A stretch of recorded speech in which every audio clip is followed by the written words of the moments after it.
Assalamualaikum warahmatullahi wabarakatuh. Bismillah, alhamdulillah, wa syukrulillah ala ni'matillahi la khawla wa la quwata illa billah. Asyhadu an la ilaha illallah wahdahu la syarika lah wa asyhadu anna Muhammadan abduhu wa rasuluhu la nabiyya ba'dah. Allahumma fassalli wa sallim ala sayyidina Muhammadin wa ala alihi wa ashabihi ajma'in.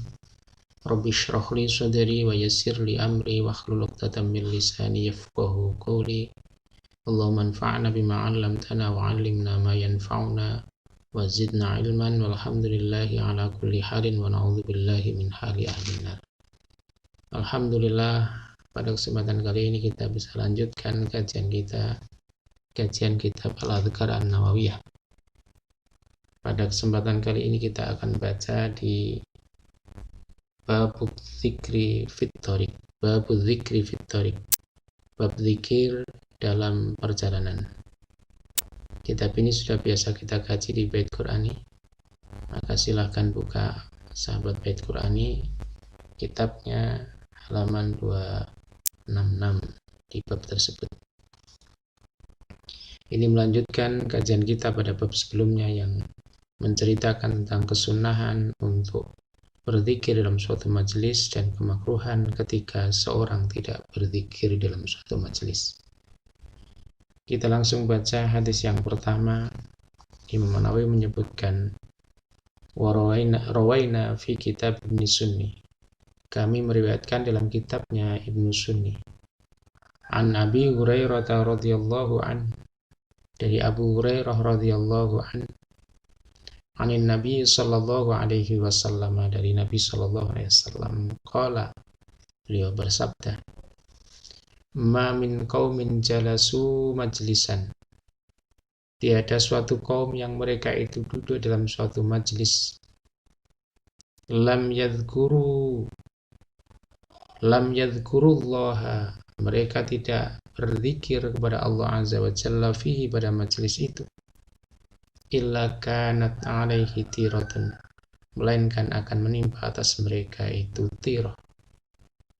Keterangan tentang makna tirah kita akan terangkan sesudah pembacaan hadis ini. Wa ma salaka rajulun tariqan, tidak menempuh seseorang pada suatu jalan yang lam yadhkurillah azza wa jalla fihi, yang dia tidak menyebut asma Allah, tidak berzikir kepada Allah azza wa jalla pada saat dia menempuh perjalanan itu, illa kanat alaihi tiratun, melainkan akan menimpa atasnya itu juga tirah.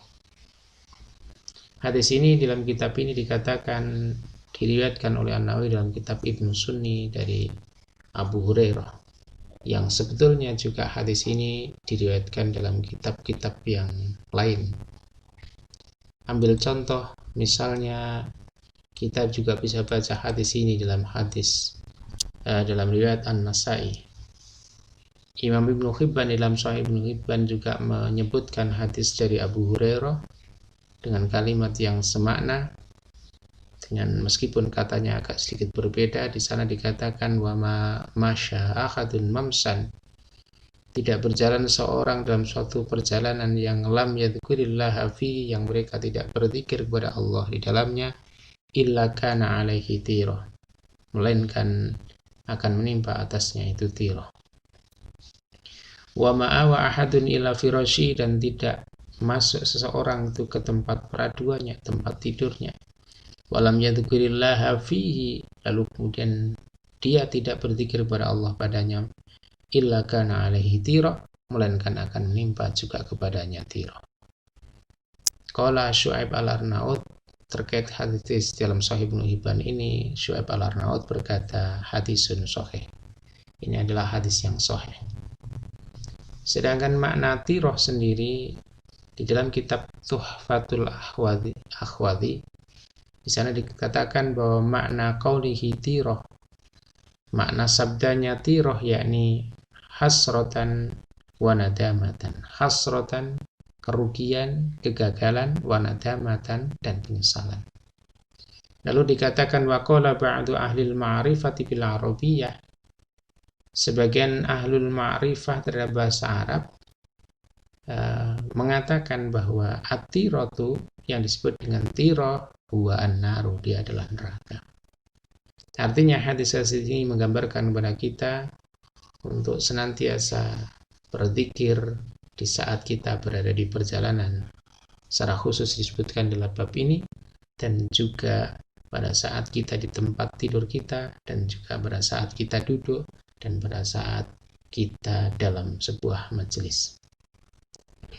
Lanjutan kitab ini, hadis yang kedua dikatakan warawaina, dan kami meriwayatkan fi kitab Ibnu Sunni, dalam kitabnya Ibnu Sunni, wa dalailin nubuwati lil Baihaqi, dan dalail nubuwahnya al Baihaqi, an Abi Umamah al-Bahili, dari Abu Umamah al-Bahili radhiyallahu anhu qala, semoga Allah meridainya, beliau berkata, ata Rasulullah sallallahu alaihi wasallam Jibril alaihissalam. Jadi pernah suatu saat Jibril alaihissalam itu datang kepada Rasulullah. Ata Rasulullah sallallahu alaihi wasallam Jibril alaihissalam.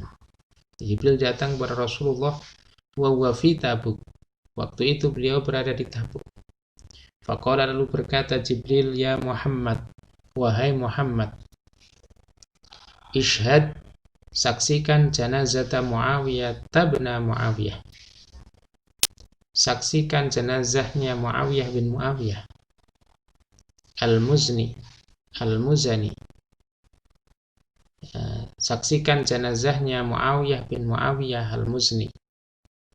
Maka kemudian fakharaja Rasulullah sallallahu alaihi wasallam, maka Rasulullah sallallahu alaihi wasallam itu kemudian keluar. Wa nazala Jibril alaihi salam, lalu Jibril turun fi sab'ina alfan minal malaikah, beserta dengan 70.000 malaikat.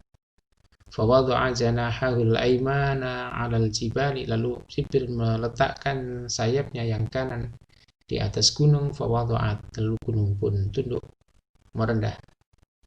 Wa wada'a janahahul aysar, lalu Jibril meletakkan sayapnya yang kiri 'alal ardi, di atas tanah. Fawadha'at, maka tanah pun tunduk merendah. Hatta nadhara ila Makkah wal Madinati, hingga beliau bisa menyaksikan Makkah dan Madinah. Fasalla alaihi Rasulullah sallam wa Jibril wal malaikat, lalu Rasulullah sallam, Jibril dan para malaikat itu menunaikan salat atas jenazahnya Muawiyah bin Muawiyah tadi. Falamma faragha, maka tatkala selesai, qala, berkata Rasul, ya Jibril, wahai Jibril, bima balagha Muawiyah hadhil manzilata, dengan amal apa Muawiyah itu bisa sampai pada kedudukan ini. Maka qala, Jibril berkata, bi qiraatihi, dengan qiraahnya, dengan bacaannya qul huwallahu ahad, yakni suratul ikhlas, qaiman, pada saat berdiri, wa raki'an, dan pada saat ruku', wa masyian, wa rakiban, dan pada saat rakiban, dan pada saat mengendara, wa masyian, dan pada saat dia berjalan. Jadi ini termasuk hadis yang menceritakan tentang keutamaan zikir pada saat kita dalam perjalanan, dalam keadaan berkendaraan, dalam keadaan berdiri. Dan luar biasa di sini Muawiyah bin Muawiyah melanggengkan zikir itu dengan membaca suratul Ikhlas, maka dia mendapatkan keutamaan kedudukan yang cukup tinggi, disolatkan oleh 70.000 malaikat.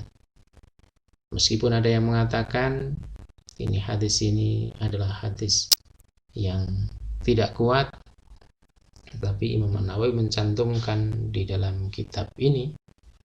Ini menunjukkan bahwa hadis ini layak dipakai hujah dalam urusan fadhail. Jadi kita tidak perlu terpengaruh dengan sebagian orang yang mengatakan bahwa hadis ini adalah maudhu atau palsu. Saya tidak condong pada pendapat itu. Saya lebih condong pada apa yang dikatakan oleh Imam An-Nawawi ini, bahwa hadis ini dalam urusan fadilah amal masih bisa dipakai sebagai dalil, sebagai hujah. Maka kita dengan adanya riwayat ini semakin terdorong untuk senantiasa berzikir di saat kondisi apapun, di dalam majelis yang sudah kita bahas pada saat pertemuan sebelumnya, di saat kita berjalan maupun di saat kita di dalam rumah kita sedang tidur dan di tempat-tempat yang lain. Mudah-mudahan kita senantiasa hidup kita ini diliputi dengan zikir kepada Allah. Semoga bermanfaat. Assalamualaikum. Semoga bermanfaat. Kita tutup dengan doa kafarah. Subhanaka wa hamdika asyhadu an la ilaha illa anta astaghfiruka wa atubu ilaik. Wallahu a'lam bishawab. Allahul muwaffiq ila aqwamit thariq. Assalamualaikum warahmatullahi wabarakatuh.